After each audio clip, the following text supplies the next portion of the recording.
Democratic Republic of Congo President Felix Tshisekedi and his Rwandan counterpart Paul Kagame have called for a ceasefire in eastern Congo. The pair met for the first time yesterday since M23 rebels stepped up an offensive there in January in an engagement that was mediated by Qatar. Let's talk to Newzroom Afrika's Qaanitah about this one.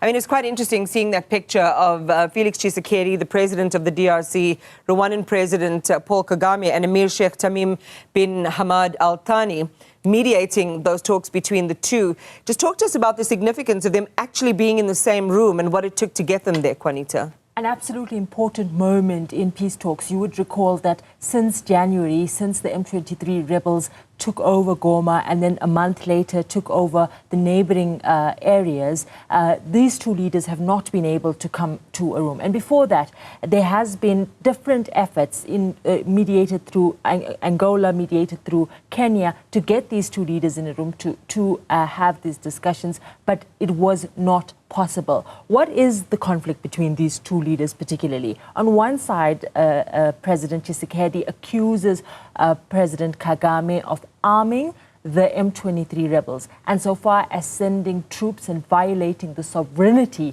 of the DRC. On the other hand, Paul Kagame has said numerous times that all he's interested in is protecting the sovereignty of his country, the neighboring Rwanda, and that he has no interest in the actual conflict. So this has been a bone of contention for a long time, and all peace efforts have fallen to naught before this. And now the Emir of Qatar stepping up and saying, let's bring these two leaders into one room. But do these claims go away on either side? And that's the question, because the DRC has consistently stuck to its guns that Rwanda is sending weapons, it's sending troops.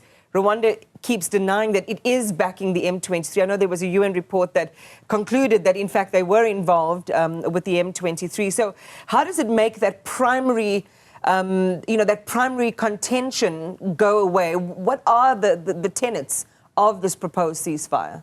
I think getting the two leaders in the room is the first step of acknowledging that there has to be a ceasefire, because yesterday we heard from the EAC SADC ministers meeting that detailed that the troops that are stationed there, the semi-DRC troops that are stationed there, are not able to move, they're not able to act because the hostilities and the gunfire continues and persists, obviously leading to a dire humanitarian situation. So before you even get to the modalities of who's right and who's wrong and what the actual situation is, the first part of it is to get these leaders in the room with the understanding that there has to be, immediate ceasefire to have that lasting truce. There's been a huge amount of distrust, obviously, but more than this, so far, all of the talks for peace have been mired in regional interests. The East African community having their interests.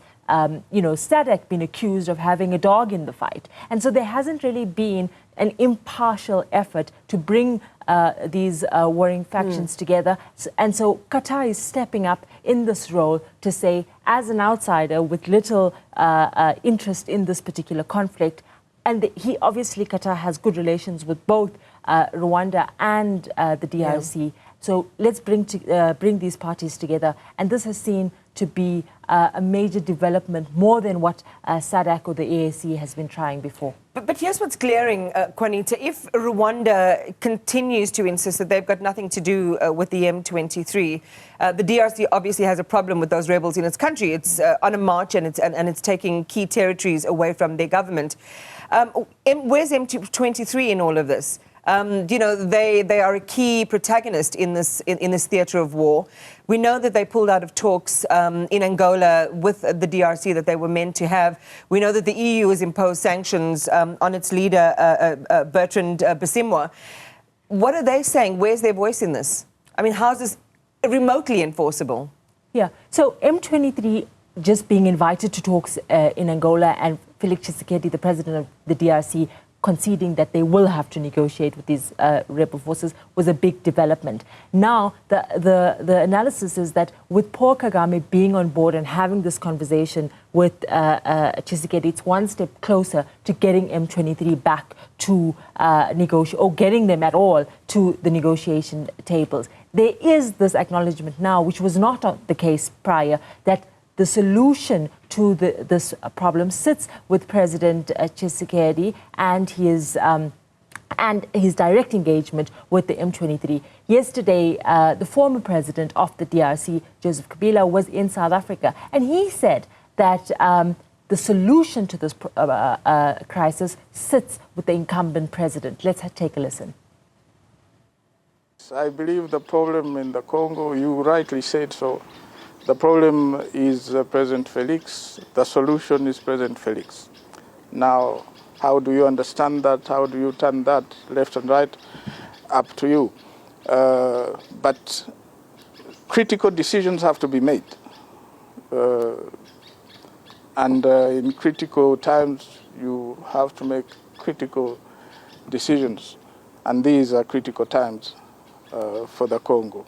But in as far as we are concerned, well, like I said, we intend to be very much involved in everything that's happening, especially in as far as peace is concerned, and to move around instead of it just being a SADC thing or East African, for it to be our own initiatives, and go each and everywhere where we believe that we can bring about positive change, positive news, be it in the East, which we are preparing to do, be it in the South, in the North, and the West.